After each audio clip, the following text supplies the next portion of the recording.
My friends, my relations, hello.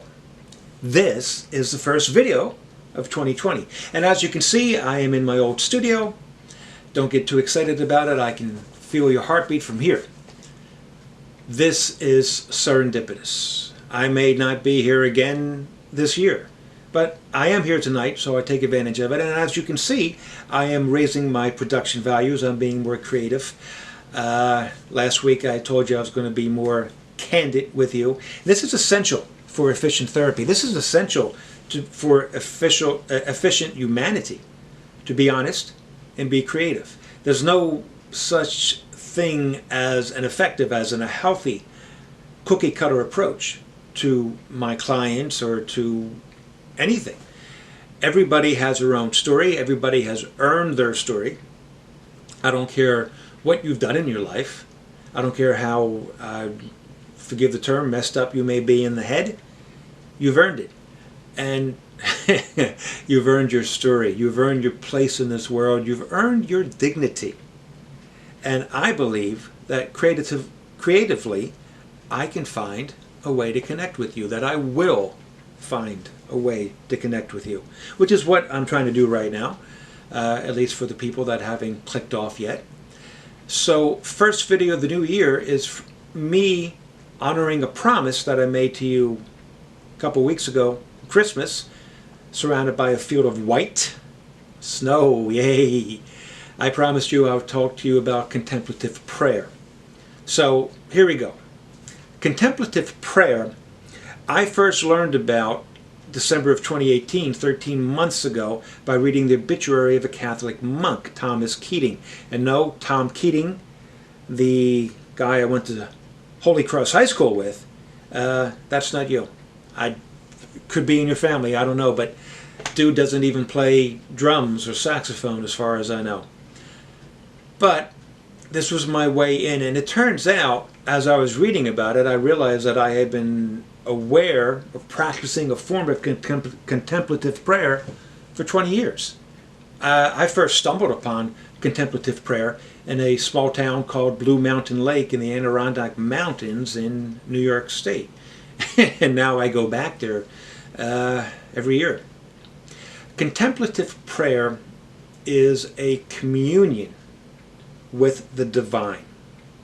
Now, contemplation as a spiritual pursuit to connect with the divine and elevate the human soul has been around at least as long as Plato and Aristotle. They wrote of it, and of course they believed in a pantheon of gods. So contemplation is not a Catholic thing, it's not a Christian thing, it's a human thing. And you must have an awareness, or at least a desire to have an awareness of the divine for contemplation to take effect. Now, the Catholics speak of three different categories of prayer. There's vocal prayer, there is meditative prayer, and there is contemplative prayer, which made me wonder, what is the difference between meditation and contemplation? So I went to Webster, and Webster, among other entries, has under meditation a pursuit of contemplative thought. So I went to contemplation, and you guessed it, among other entries, it said being in a state of meditation. So obviously I had to go to some other sources, and I finally hit upon something that works for me. Both seek the communion with God. And there's a difference also between union and communion. Union could be just two people talking and having the slightest of connections. But communion is close to an equal level, if not an equal level, a real give and take, a respect for each other, a going forward, going upward, maturing together. So both meditative and contemplative prayer are in seeking toward this communion with the divine. But meditation involves more of the ego, of the seeker. Hey, God, so, boy, you're awesome. Tell me about you. Tell me, what would you like me to do? What's the meaning of life? Give me some answers, okay? Whereas contemplation is more, it's an awareness. It's just being. It is the awareness that you are connected with God. You don't need to seek the connection because it's already there. And not only that, everything around us has its origin, yeah, I'm going to say it, has its origin in God. It has an origin with a divine source. Everything that we use and that we make, that we clothe ourselves with and shelter ourselves with and use for convenience and business and commerce and communication, all of it comes from a divine source. And the divine source of our brains and our ingenuity allows us to modify these things, these objects, to give it more value in our lives. But everything comes from God. And contemplative prayer not only acknowledges this, but it exalts in it. There was another Catholic monk named Thomas Merton, who really brought contemplative prayer into many people's consciousness in the last century, in the 20th century. He was born in 1915 and he died under mysterious circumstances in 1968.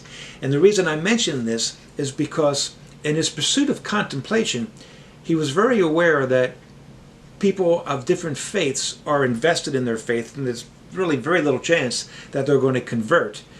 So he sought out dialogue with people of other faiths, like the Dalai Lama, and just the dialogue was all geared toward pursuing, acknowledging, exulting in that communion, exulting in the contemplation of the divine. And I guess it made a few, it did make a few enemies, and he did die under mysterious circumstances. And I bring this up because it may have some sort of resonance to this topic, and to you who are listening, it has resonance to me. I think that it's interesting that this would happen, because so many people who pursue the best of what humanity can be, which is impossible to achieve without that communion with God. So many people who do that die under not the best of circumstances, but they do leave us with these amazing guideposts. So I don't want the videos to go too long. This is what I'm telling you for now. What you need to know about contemplative prayer is you just need to be. Don't be seeking anything. Don't be asking for anything. Just be aware.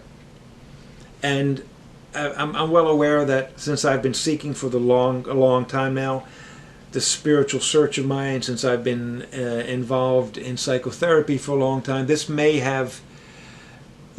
help me to reach that contemplative state quicker than you. And maybe I'm wrong.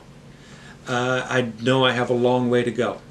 But what I am saying is, for your health of mind, of body, of emotion, of spirit, allow yourself to be.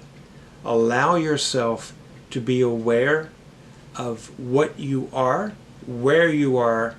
Allow yourself to be aware of the blessing that you are and the blessings that surround you. Allow yourself to be grateful.